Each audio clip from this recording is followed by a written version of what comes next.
fine moisture time. Doesn't smell overly wet, but we'll find out.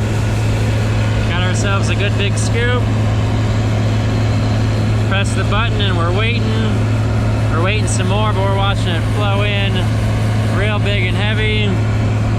17.2. Not quite the 16 or so it was on that last little bit, but I'll take it. It'll flow out well. It won't be too overly wet. We can run the fan and dry it. The 17.2. Oh, I guess that's not too bad.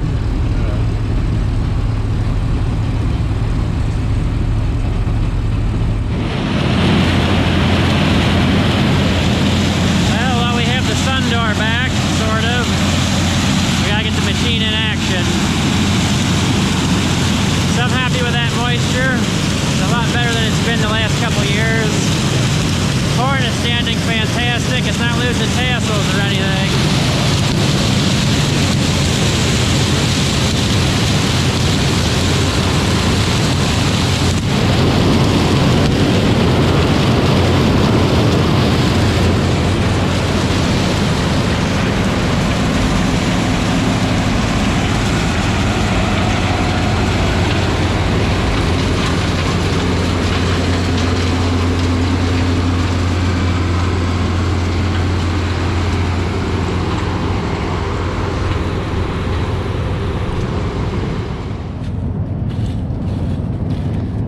While we're waiting for Dad to come back around the field, take a look at our cobs.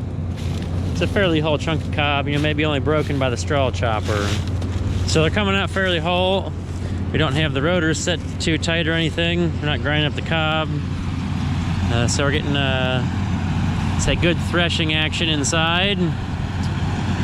The tires look a little brown, I guess, coming around the corner there. There's just a couple low spots here where it's a little not dry, but we're not really tracking it up through here too bad at all. Actually, it's fairly smooth, not leaving much more than a tread print. Before the ground gets covered in the stalks, we can see we got some decent greenery growing. That'll help hold the soil in place.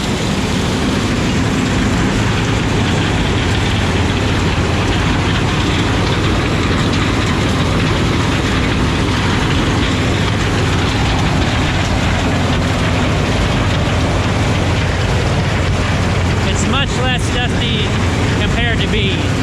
Not getting little like bean hairs in my nose. So it's easier to climb around the combine and not suffocate.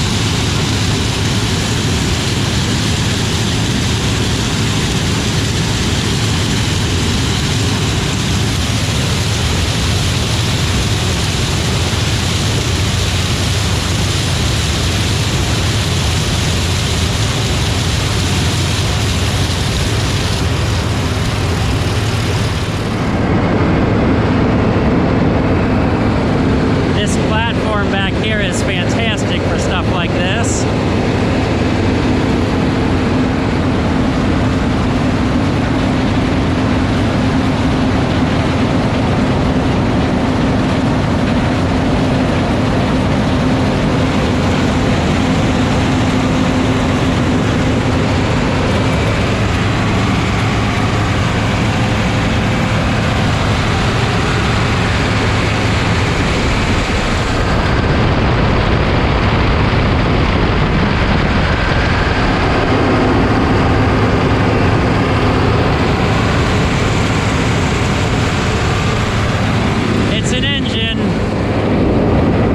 Flying out, don't see any liquids flying, so that's good.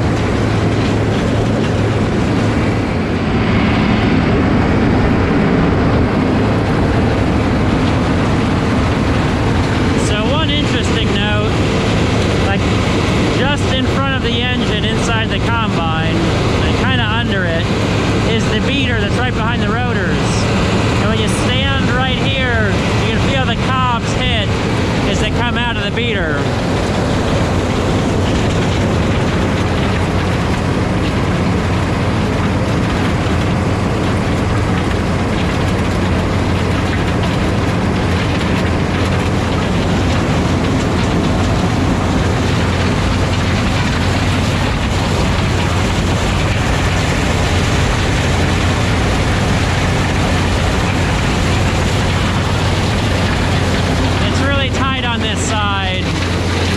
the joys of a 4-row head on this combine.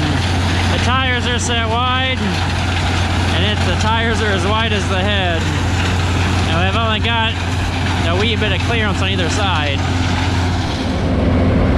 The beast is disappearing into the corn. But if we went around fast, we can see it still.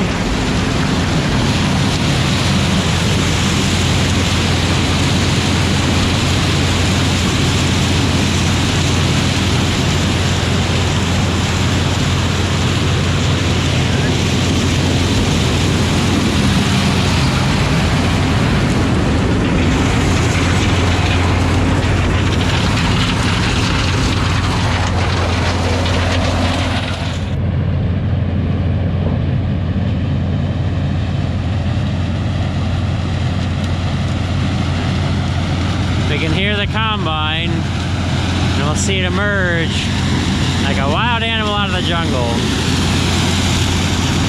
Except there's a whole lot of sunlight behind us, so we can't see much.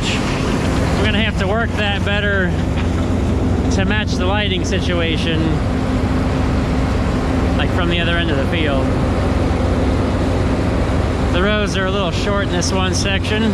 It's just how property was divided up and sold for houses. And we farm the field that's left.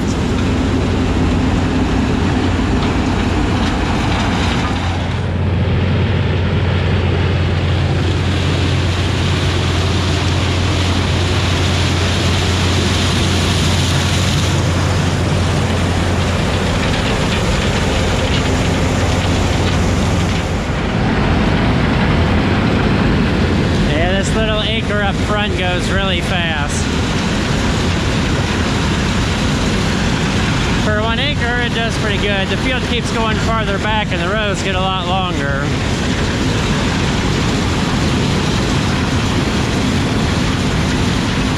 I'm surprised there's so many leaves on the corn still. Being beginning of December, usually a lot of corn by now. Tops are starting to break out and it's losing leaves. I mean, it could be good or bad. It's good that I guess that it's so sturdy, but leaves catch wind and stuff, and that could be problematic. And if we feel a stalk down here,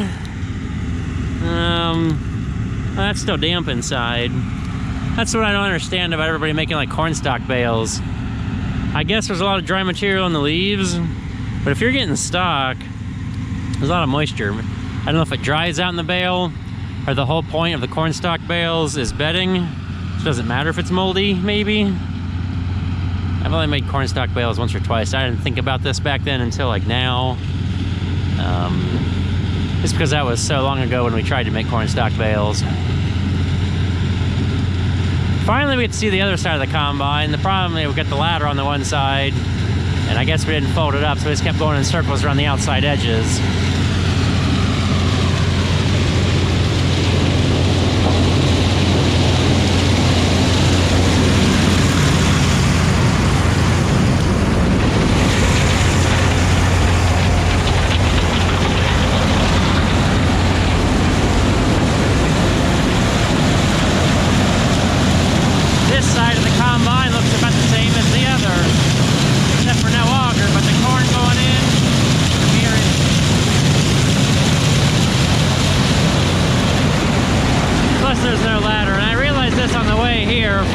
Down the road, that both elevators are on this side, but the unload auger's on the other.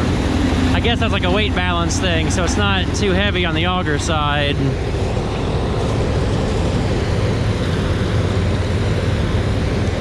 Now we put the auger out and we can see a bit of a pile going on top. I guess it's time to dump.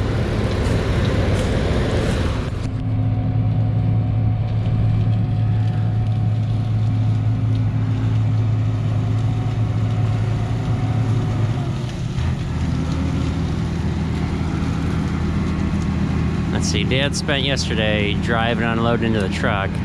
Let's see if he can do it again. He had a pretty good load on the truck. It wasn't running over, but it definitely wasn't empty.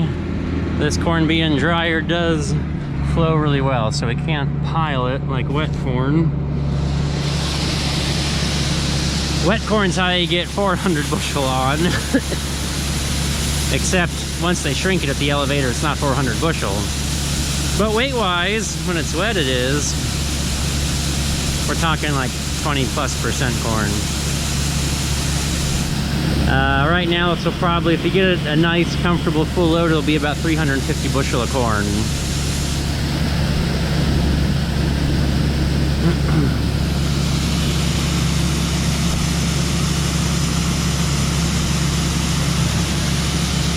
And yet again, it's snowing behind the auger.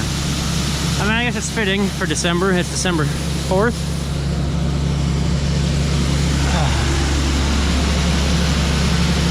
Still doing better than last year. We didn't harvest this field. There was beans here last year. We didn't harvest it until the 8th.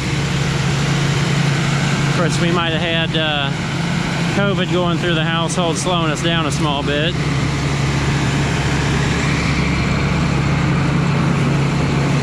It's not as much to see when it's empty, but at least I feel safe about sticking the camera up here and watching all the belts not move because the insides are off. Don't have to worry about a tire running over my foot.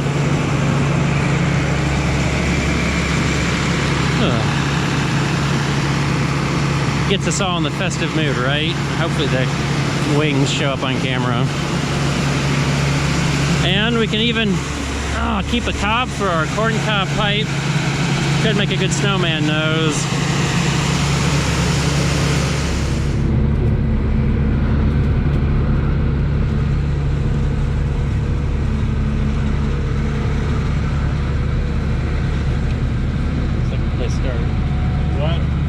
Looks like a good place to start.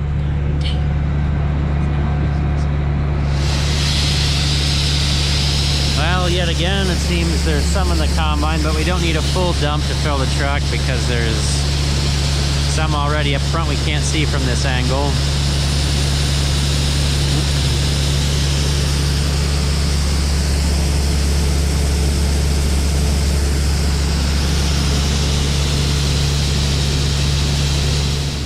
Well, the tires on this side are not fully above the ground. I think we can get it rolling. Time to go home and dump it. It's a full load.